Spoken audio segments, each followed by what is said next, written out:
नमस्कार दोस्तों, टीचर भी यूट्यूब चैनल में आपका एक बार फिर से बहुत बहुत स्वागत है। आपने अभी तक इस चैनल को सब्सक्राइब नहीं किए हैं तो लाल रंग का बटन दबाकर चैनल को सब्सक्राइब कर लें और बगल के घंटा बजा दें ताकि इस चैनल पर जो वीडियो अपलोड हो वह सबसे पहले आप तक पहुंचे। हाँ दोस्तों, लाइक करना नहीं भूलेंगे क्योंकि आपके लाइक करने से ही हमारे मेहनत का फल मिलता है। हाँ दोस्तों, शिक्षक एवं शिक्षा जगत से सभी प्रकार के खबरों के लिए आप हमारे वेबसाइट www.teacharbhi.com पर जाकर प्राप्त कर सकते हैं, डाउनलोड कर सकते हैं। तो आइए जानते हैं इस वक्त की सबसे बड़ी खबर क्या आ रही है। प्रदेश भर में पंचायती राज संस्थानों के अंतर्गत कार्यरत 4.5 लाख नियोजित शिक्षकों में ईद के दिन भी मायूसी छाई रही। वेतन दिलाने की मांग को लेकर प्रदेश भर में पंचायती राज संस्थानों के अंतर्गत कार्यरत 4.5 लाख नियोजित शिक्षकों और पुस्तकालय अध्यक्षों को ईद पर्व पर भी बकाया वेतन का भुगतान नहीं किया गया, जिसके कारण बड़ी तादाद में अल्पसंख्यक समुदाय के शिक्षकों में ईद के दिन भी मायूसी छाई रही। शुक्रवार को बिहार पंचायत नगर प्रारंभिक शिक्षक संघ के कार्यकारी प्रदेश अध्यक्ष आनंद कौशल सिंह ने कहा कि सूबे के शिक्षा मंत्री विजय कुमार चौधरी जी ने इस वैश्विक महामारी के बीच जारी लॉकडाउन में बकाया वेतन नहीं देकर 4 लाख शिक्षकों को और पुस्तकालय अध्यक्षों को मरने के लिए छोड़ दिए हैं। शिक्षा मंत्री को अगर शिक्षकों की फिक्र होती तो ईद महापर्व पर जरूर बकाया वेतन का भुगतान करवा देते। उन्होंने आश्चर्य व्यक्त करते हुए कहा कि प्रदेश के लगभग 4 लाख नियोजित शिक्षक और पुस्तकालय अध्यक्षों के वेतन के लिए आवंटन उपलब्ध रहने के बावजूद भी 3-4 माह से बकाया वेतन नहीं दिया गया। यहाँ तक कि विभिन्न मामलों में माननीय हाईकोर्ट पटना के द्वारा भी वेतन भुगतान करने का आदेश दिए जाने के बावजूद भी वेतन नहीं दी जा रही है। प्रदेश अध्यक्ष श्री सिंह ने कहा कि कोरोना के लहर में भी शिक्षकों की ड्यूटी कोरोना संक्रमितों की ट्रेसिंग, आइसोलेशन से सामुदायिक रसोइया केंद्रों सहित कई स्थानों पर लगाई जा रही है। अब तो बड़े पैमाने पर सरकारी स्कूल में कोविड-19 टीकाकरण सत्र भी प्रारंभ किया जा रहा है। वही वैश्विक कोरोना महामारी के चपेट में आकर शिक्षक बड़ी तादाद में संक्रमित हो रहे हैं।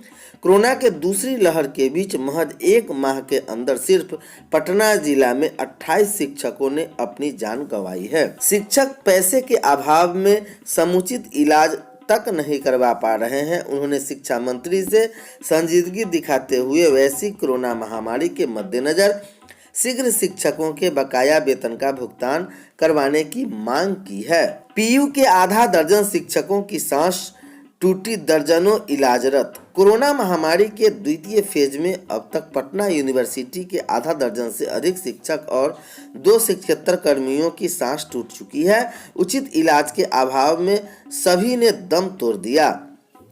पटना यूनिवर्सिटी के सीनेट सदस्य और भाजपा शिक्षक प्रकोष्ठ के प्रदेश सह संयोजक डॉक्टर संजीव कुमार ने कुलाधिपति और स्वास्थ्य मंत्री मंगल पांडे से अनुरोध किया कि पीयू के सेंट्रल डिस्पेंसरी व गेस्ट हाउस को इमरजेंसी के तौर पर वेंटिलेटर युक्त मिनी कोविड सेंटर के रूप में बदल दिए जाए ताकि शिक्षक और शिक्षकेतर कर्मचारियों की जान बचाई जा सके। डॉक्टर संजीव ने कहा है कि अब तक पटना यूनिवर्सिटी के पीएमआरआई विभाग अध्यक्ष डॉक्टर गोविंद कुमार, मैथिली विभाग के प्रोफेसर सुधीर कुमार, वाणिज्य महाविद्यालय के प्रोफेसर शिव शंकर प्रसाद व डॉक्टर राम प्रवेश राम, भूगोल विभाग के प्रोफेसर रतन कुमार तथा कला और शिल्प महाविद्यालय के 2 अतिथि शिक्षकों और 2 शिक्षकेतर कर्मचारियों का निधन उपचार के बिना और ऑक्सीजन की कमी के कारण हो गया।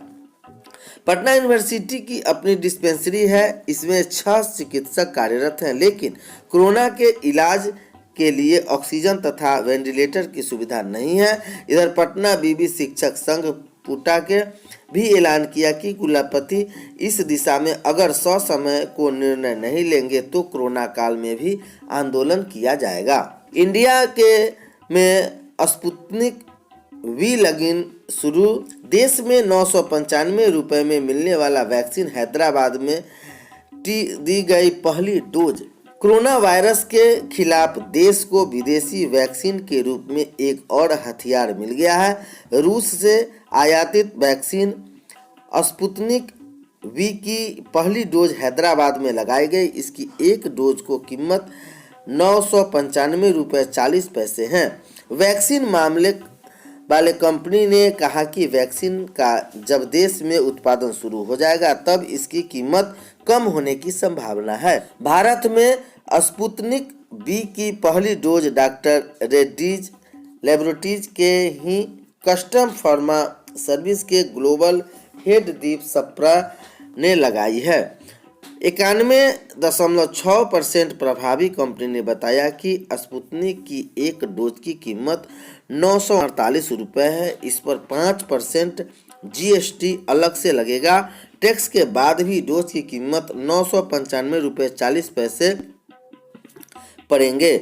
मेडिकल जर्नल लेसेंट ने पब्लिक स्टडी के मुताबिक स्पुतनिक बी को 91.9% प्रभावी पाया गया है। कंपनी ने अभी इस वैक्सीन का सॉफ्ट वर्जन लॉन्च किया है। इस वैक्सीन की दूसरी खेप इस महीने के आखिरी तक भारत में आने की उम्मीद है। इस समय वैक्सीन सबसे प्रभावी हथियार डॉक्टर रेड्डी लेबोरेटरीज ने डॉक्टर चेयरमैन व MD GB प्रसाद के मुताबिक इंडिया में बढ़ते मामलों के साथ कोरोना वायरस के खिलाफ लड़ाई में वैक्सीन ही सबसे प्रभावी हथियार है। भारतीय को स्वस्थ और सुरक्षित रखने के लिए देश के टीकाकरण अभियान में सहयोग देना हमारी सबसे बड़ी प्राथमिकता है।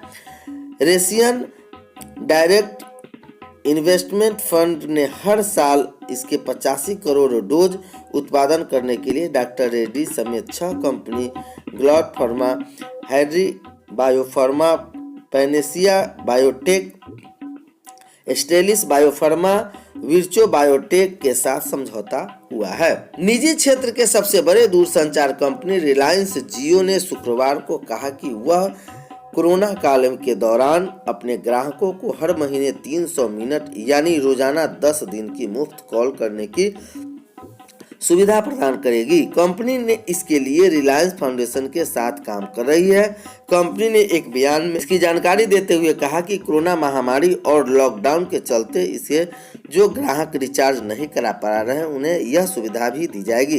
कोरोना वायरस महामारी की दूसरी लहर के बीच ग्राहकों को मुफ्त टॉक टाइम की सुविधा भी घोषणा करने वाली रिलायंस जियो पहली कंपनी बन गई है। कंपनी ने एक बयान में कहा कि महामारी के दौरान कंपनी यह सुनिश्चित करना चाहती है कि समाज के वंचित तबके को भी मोबाइल सुविधा मिलती रहे। देश के अधिकतर राज्यों में लॉकडाउन लगा है, लोग घर में कैद हैं।